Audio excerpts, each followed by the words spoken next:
नमस्कार सांग मैंने आपण मानक सावित्री ओषार हार्दिक अभिनंदन। तो आज हूँ सावित्री व्रत। आज समस्ते सावित्री व्रत करेंगे तो मुझे आज करी। तो आज आम घरे जेहेतु किसी ओषा बार हो पारना बापा चली जाइए किसी मस है आपण मैंने समस्ते जानी थे। तो मु खाली उपास करुँची कि आज नुआ पिंधा पिंधि ना कि फलमूल कि पूजा हेनी। तो ये देखूँ मो किसी फल आज आसी तो खाली घरे मु खायापाई टी सागु आज पणा करी। तो देखो ये मो सागु भिजे आई चिया सीड भिजे आई किसी फल भी मुझे धोई नेली।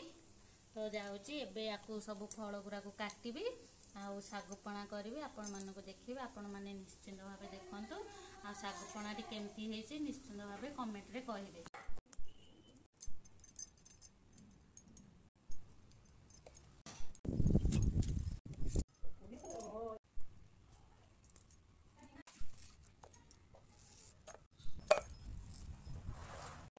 एटा मो बाड़ी सपुरी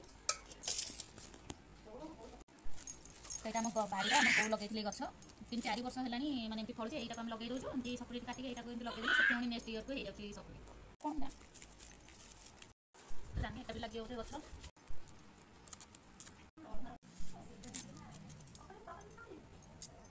डालिम छड़ेली डालिम ठीक से पाचनी लाल दिशुनी।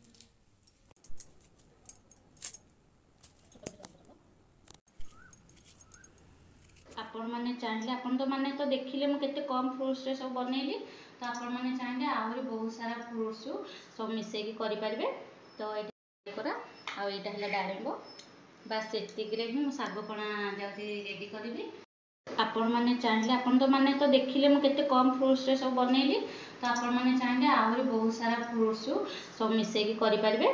तो ये करा आ एटा हला डालिम्ब बस एतिक रे ही सागपणा जाउती रेडी करिवि।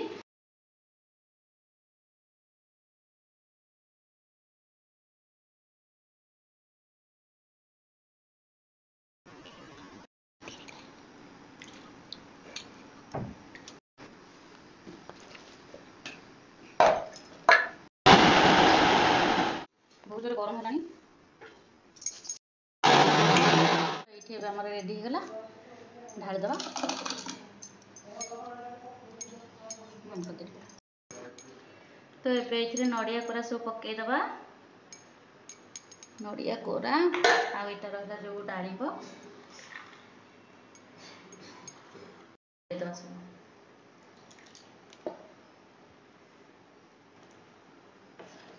रेडी होगा सागुपणा।